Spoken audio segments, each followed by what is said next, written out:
Hello everybody, welcome to part 2 of why I think pro teams suck at team fighting. If you haven't watched part 1, then that's not very surprising, not many people have. Kinda sad. Anyway, I will leave a link in the description. I suggest you go watch that. It's a pretty short video. It's about 8 minutes. You can speed it up, make it 4. I lay out my argument and show you a couple examples. I don't expect to convince anyone with one video.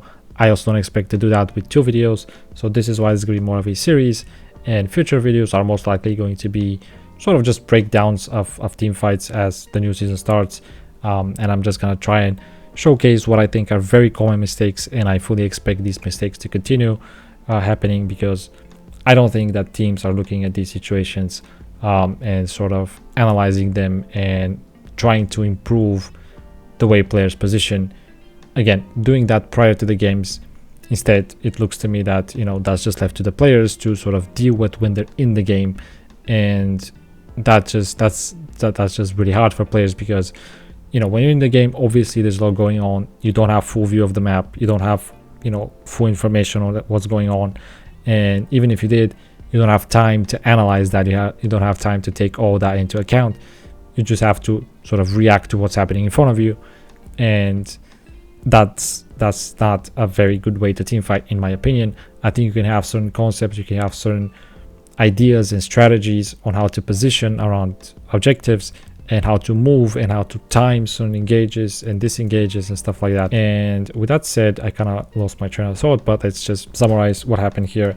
This is the first example we looked at. Then we look at another example that's again G2. That's a very similar fight, and I guess the point was that the reason I use these 2 fights is to kind of showcase you that G2 had a similar fight, and then they could have learned from that, and they didn't. Now what ends up happening in this fight is Rakan engages towards the Twisted Fate around this area, and then the rest of G2 has to follow that up from here in order to reach that engage and put some damage down. I think you can immediately see the issue here. The follow-up from G2 has to walk in front the rest of Damwon. That's never gonna work out unless Damwon is half asleep on the keyboards. All right, like it doesn't matter what the goal lead is, unless you PayPal something towards Damwon, this should not work out.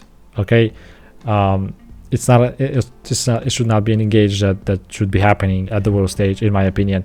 Again, despite what the goal lead might be, I understand there's a lot going on. We mentioned I'm not putting this onto the players, and I understand there's a reason that it happened, but I'm saying it shouldn't be happening. I'm saying you could do better, basically. If you can see a way where Twisted Fate doesn't cleanse and flash out from this engage, and the rest of G2 doesn't walk into damage, please let me know, okay? Because I don't see it. With that said, what is a better way to approach this fight from G2? First and foremost, they should not be engaging when they're in front of the dragon. They have position on the dragon. They don't need to give that up. When you engage, you give up your position. Number 1. Number 2, when you engage from the dragon, even in a more favorable game state, what ends up happening is you put your members that have HP and then have survivability and then have crowd control. You engage with them most of the time. So in this case, it's just Rakan engaging, but in a different game with a different gold lead, different game state. Maybe Renekton is also engaging, maybe Lilia is jumping forward, maybe Caps is jumping forward. Well, that leaves Perks in front of the dragon taking damage, right, as he moves forward. So that's already an issue when you want to engage when you have position on the dragon. So for the most part, generally speaking, you don't want to engage when you have position on the dragon. That's one reason. The other reason is engaging, once again, in general, is much harder than dealing with an engage. So when you're behind, especially when you're behind, and you have position on the dragon, that's a really good position already. You should not be giving that up. That's one thing. Now, the other thing, the other problem I have with this position is we talked about the structure in the first video, and the structure, I drew these lines. That's kind of the structure of both teams. The basic idea here is that the structure is the shape a team takes on the map. And the reason we want to use this terminology here is because we want to differentiate between the position of individual players and the position of the entire team as a whole, as a single entity composed of 5 players. and that's the structure. So the position of the team is called a structure, and then you have the individual players and their position that make up the structure. Hopefully that makes sense. So if you look at the individual players, you have Rakan, you have Silas, you have Lilia, you have Renekton, and then you have Lucian. So this is your individual players. They kind of create this line. Obviously it's not perfect, but for the most part they create this line. Of course they move around a little bit, so it's not going to be perfect, but generally speaking that's the structure, sort of positioned across the river in front of the dragon. Makes a lot of sense. Now you can see I kind of drew these very not very differently, but you have two shapes here. You have the X's and the circles, and that's because we also want to differentiate between the players themselves as well, because there's two things that you want to do in a team fight, generally speaking. Again, for the most part I'm going to be speaking very generally. The reason for that is because there's a lot that can be said, but I want to keep this video as short as I can, because to be honest with you, this is not the first time I'm recording this. It usually turns out around 30 to 40 minutes. I want to avoid that. So anyway, we're going to keep this short. For the most part, there's two main roles in any team fight. It doesn't matter if you're fighting for an objective. It doesn't matter if you're ahead in gold, behind in gold. It doesn't matter what your composition is. You can have 5 Lucians, all right? You want to do two things. You want to control the fight and you want to do damage, right? Those are the two things that you want to do. So you want players that are controlling the fight. You want players who are putting damage down. That's, again, generally speaking. In this case, the circles are control players. The X's are going to be our damage dealers. Now, of course, Lilia can have damage, especially depending on the game state. If she's really ahead, she can actually have a lot of damage. Same thing for Renekton. And opposite for Silas, if he's really far behind, he can have no damage at all. So of course this is kind of dependent on the game state, and so these roles are kind of fluid. I'm not locking these champions in these roles. But for the most part, in this situation, that's how I would sort of use the players and their champions in this situation. That's how I would use them. And again, that's kind of based on the game state. It's based on the position. It's based on quite a few factors. But one way you can look at it is the control players are there to enable the damage dealers, right? So we can look at it that way. Doesn't mean that the control players are not going to do any damage or anything like that. Think of it that way. Now, the other thing here is the Lucian and the Silas.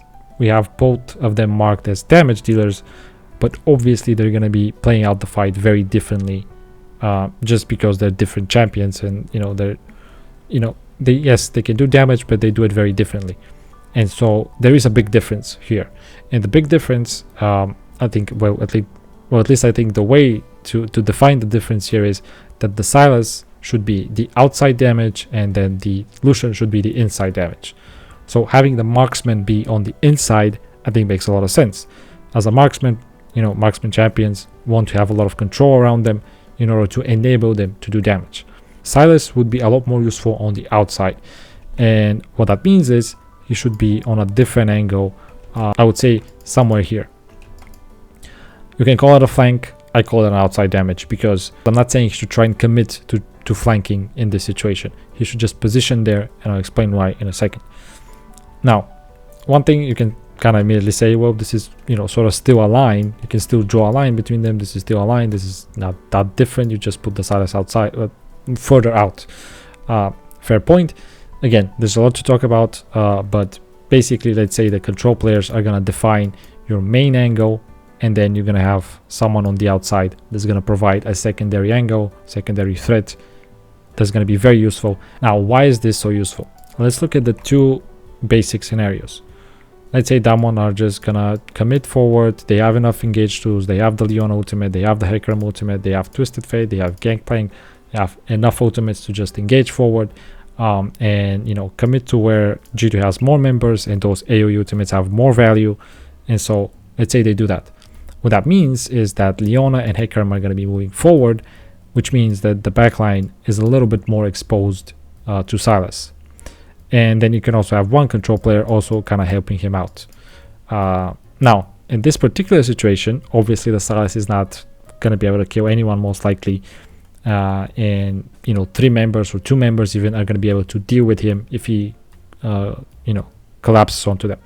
The point here is that he can delay them, just like G2's engage was delayed by Gangplank and was sort of interrupted and disrupted by Gangplank. The same thing the Sylas can do from this position, and that's the point. If you can delay that long enough, then these three members here in this case, or maybe even 4 members, if it's just the Sylas here, can probably isolate the Hecarim and try and focus him down. And if the Sylas can buy a few seconds, that's a few seconds where G2 can possibly isolate the Hecarim and kill him and trade 1-for-1, as the Sylas will most likely die on the other side. Again, this is considering this game state with the 5k gold behind for G2. I think this is a realistic outcome in this scenario. Not a likely one, let's say, but a realistic one, and obviously much better outcome for G2 than what ended up happening. So that's one thing. Again, he doesn't have to kill anyone. He doesn't have to, even commit. He just has to delay them. He just has to disrupt them. He just has to be basically annoying in that position. Now, the other option is for Damwon to just commit onto the Sylas, because the Sylas, is kind of alone there. They can single him out. Again, they have enough tools. Twisted Fate can teleport behind them. Leona can ultimate. They can get him. Now, I think if you just think about that, that's a very big win for Sylas. If he can draw so many ultimates and abilities towards himself. And now if he can buy time with his flash and just manage his distance properly, and just like I said, buy time, that's an even bigger win for him. Because on the other side, G2 can try and finish off the dragon and then run away, and then they trade the Sylas for the dragon. Not perfect, not great, but much better once again. So of course it's all about Sylas and how he plays it, right? So of course he has to still outplay Damwon to a certain degree to buy enough time, right? I'm not saying he positions there, boom, G2 wins the fight. I'm not saying that. And then the final possibility is, well, let's say Damwon are able to just split their focus. They put the Twisted Fate against the Sylas, and then the rest of Damwon commit 4v4, and boom, they win the fight. Most likely, yeah.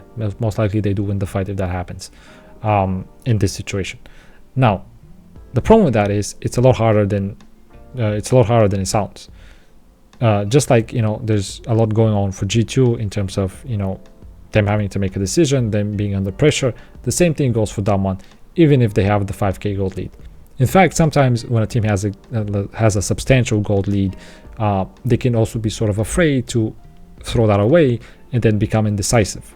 So if Sylas is able to show himself to Damwon here before they engage, he can make them second guess themselves. He can make them be a little bit worried about what happens if they engage.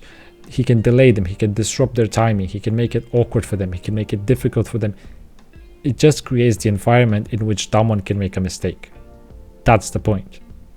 And again, Sylas has to play it right. Sylas has to manage his distance. All those things. Of course, right? I'm not saying, again, I think I already said that, but yeah, it's not just the position. Of course, he has to play it right. But if he does play it right, he makes it very difficult for Damwon. And Damwon are human, just like G2. And they also don't have enough time to make decisions. They also have 5 members talking over each other, most likely. And if they don't have a plan on how to deal with this, it's going to be difficult. They still probably win just because of the gold lead. But it creates the environment where they can make a mistake and where G2 can get something out of this. Whether it be a 1-for-1 and a 50-50 on the dragon, or just get the dragon and, lose the Sylas, but, extend the game a little bit more. Stuff like that. I think this position gives them a lot more opportunities and a lot more situations in which they can get something out of this fight. Whereas, what they did, I don't think this ever works. Even if they're even in gold, I still think they lose out on this fight in some way. Whether they, go 1-for-1 or they lose the position on the dragon, I don't see how this fight works out, even in a more even game. Alright. I'm going to leave it at that for this fight. Let's look at the other fight really quickly. Basically, the issue here, in my opinion, is the same. Caps, I'm not trying to pick on Caps. It's just the examples I'm using. Caps, again, I think his position is not ideal. It's the same problem. Yes, this time he's a little bit more further out, but he's still technically on the inside. Like I said, it's a little bit more complicated, but he's technically still on the same angle as the rest of G2. So when Fnatic have to walk in, they don't have to worry about these flanks, right? They don't have to worry about what's to the side of them as they move forward, because when you move forward, whatever was on the side of you is going to be behind you, right? I think that's a good way to put it. And so they don't have to worry about that if LeBlanc is in front of them, and also the rest of the G2 is also in front of them. Now I understand Caps here most definitely was just trying to pick someone off. I understand that. It's not a terrible play. It makes some sense. But it relies on a mistake from Fnatic. It relies Fnatic to walk into that bush and not at all be aware of the fact that LeBlanc exists in the game and can, hide in a bush. Like, I don't think Fnatic are gonna forget that. And that's what happens. They don't forget it, and trinkets come down. 2 trinkets. I'm not sure if you can see it in the video, but 2 trinkets come down here, and I'm pretty sure they reveal the LeBlanc. And so Nemesis is gonna move forward. And watch what happens here with Caps and Wonder. Watch how they react to what happens. So Caps gets pushed back, and then Wonder immediately ults. Pretty much immediately. There's maybe a second difference there, but again, when you're reacting to what's happening, this is what you get. You get sort of lack of synergy, let's put it that way. What happened is LeBlanc moved back, because he traded. He has to move away so he doesn't take damage. And then Wonder's like, oh, Lucian's coming in, he's coming forward, there's damage being exchanged, let's engage. And then Wonder engages as Caps is moving back. That's a problem, right? That's miscommunication, let's put it. More so is just lack of synergy and just 2 players reacting differently to what's happening. That's the issue. And so the engage comes in and there's no follow-up. He misses the knock-up and then there's no follow-up. And so he gets isolated. The other issue, I'm not sure if I mentioned in this video, the other issue is that the Dragon is going to be doing damage to G2 as they're moving forward. And so they end up getting split between taking the Dragon and helping with the engage and helping Wonder not get killed. So that's another issue. And so they get split up, they ended up not getting either. So I don't know how you can look at this fight and be like, yeah, that was a fine fight from G2, right? I don't see a problem here. One of the best teams in Europe had a very great fight here. They just were unlucky because Mickey wasn't able to get the knock-up. Because he missed the knock-up, this was a great fight otherwise. I think even if he hits the knock-up, I still think G2 can't follow this through. Unless Wonder is able to one-shot the Nemesis. One-shot Nemesis, I don't think this works out. And I don't think he's able to one-shot Nemesis. Nemesis also has flash, by the way. Why he didn't flash, I'm not sure. Maybe he was able to see that he's not going to get hit. I'm not too certain about that, but he has flash. If he doesn't flash, that's his mistake. He should flash, and so this engage should not work. If you're relying on a mistake from your opponent, it's not a good engage. And a simple mistake is not flashing. I'm not saying those things don't happen, but it's not great. And again, let's say he flashed, he didn't flash, he got knocked up, he gets stunned. I'm kind of surprised how quickly he got out of the stun here. I thought that was a longer stun. Anyway, alright, he gets a few more seconds of being CC'd. Maybe like one and a half seconds, I think it is the knock-up, or 2 seconds. 2 seconds is quite a lot. I think it's a 1 second knock-up. But there's nobody to follow up there. And there's zoning here from Selfmade and from Hylissang that should be able to delay any follow-up that's going to come through. So yes, maybe Nemesis is going to be like 50 HP, but he should be able to flash out. And Wonder has used all his abilities. He's used his flash, his dash. He should not be able to get in range to finish this kill off after Nemesis flashes out. So you get the same, I think you get the same result most of the times, even if the knockup hits. There's just no follow-up. So what is the better position? Well, if you haven't guessed it, it's somewhere on the side as the rest of G2 is taking the Dragon. Then you force Fnatic to make a decision. Do we want to commit here and leave our backline exposed to LeBlanc? Do we want to go to LeBlanc and ignore the Dragon, possibly give up the Dragon? Or do we want to try and split our focus and, send the Lucian against the LeBlanc and engage 4v4 towards the Dragon? Keep in mind, this is a much more even game in terms of gold. It's actually dead even. So again, and that's a decision they have to make pretty quickly. And so once again, I think much better position for G2 if LeBlanc is somewhere on the side. And not only that, let's say Fnatic don't make that decision quickly enough, they kind of wander around this area as they try to figure out what to do, and then you engage with the Ornn, and then LeBlanc gets this angle and is able to get a 3-man distortion or a 2-man distortion or even a 1-man distortion, or just, you know, the CC comes through on one player here and LeBlanc is able to execute them. Much better position in my opinion. Objectively speaking, I don't see how that's not a better position. I think it's the way to play these fights out, is to have that outside position, and you can be you kind of have to be very creative with that outside position, how you get it, you know, how you get to that position, how you advance, how you manage your distance, manage your timing and all that. It's not as easy as just sitting there, but I just think, again, objectively it's a really good position. And this fight happened prior to the Worlds, and I think G2 should have looked at this fight and be like, okay, this fight doesn't work out for us. What happened here? Why didn't this fight work out for us? The gold is dead even. Was it just a knock-up? Like maybe they did look at it and saw it as just being the missed knock-up, and that's why they lost the fight. That's probably what happened, if I have to guess. But I don't know. I don't think it's just a knock-up, to be honest with you. And that's what I mean. I think teams are missing out on these situations. And so, yeah, I'm gonna leave it at that. It's getting already way too long, and I'll admit I'm probably not that good at making these videos. I might be rambling on too much. Either way, I would appreciate some feedback. I'm trying to get better, and I have quite a few breakdowns on my channel already, so if you want to go look at them, look at that, be my guest. And yeah, in the next video, like I said, probably just gonna be a breakdown of a team fight from the new season that's starting. I might also do a video on engaging and dealing with engages, which is also another area that teams have a lot of issues with, in my opinion. And yeah, if you liked it, you know, let me know. If you disliked it, let me know as well. Give me some feedback. Let me know what you think.